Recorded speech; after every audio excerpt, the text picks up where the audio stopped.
And welcome to this evening's edition of Eat Prime. I am Daedran. Reggae artist Sizzla Kalonji is gearing up to release a brand new album titled Million Times. The project will feature 12 tracks, including songs like Lady Lady, Without You, and the title track Million Times. The forthcoming project, which is co-produced by Kalonji music label, will be released come October 2.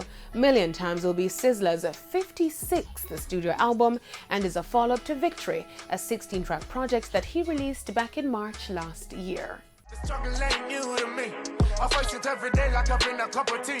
The system is against all what you wanna be free. You still can be your falling tree. Now, dancehall artist Massacre is trending with his newly released track Promise. The hardcore yet inspirational track features dancehall newcomers Shane Skull and Wirebrain. The Genocide DJ has been teasing the track over the past few weeks, which saw him even deleting all the prior photos from his Instagram. Promise was released on Tuesday and is already trending at #1 with close to 300,000 views on streaming platform YouTube.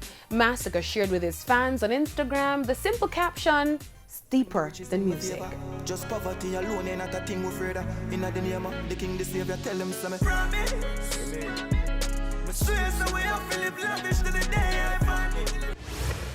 Dancehall artist Vinaman recently broke his silence following the passing of his mother. In this video he shared on Instagram earlier this week, Vinaman thanked his fans and fellow peers for their support since the passing of his mother, Lilith Sewell. I do appreciate all the condolences that you all send for me and my family. I do love that. And I know my family do appreciate it. To all my fans and well-wishers, thank you for sending out all the condolences. And especially to my co-workers, all the entertainers. Vinaman had removed all the content from his Instagram account when the news broke of her passing. Members of the industry and fans flooded social media sending their support to the dancehall icon. Thanks for watching this evening's edition of E Prime. I am Daedran. Have a good one.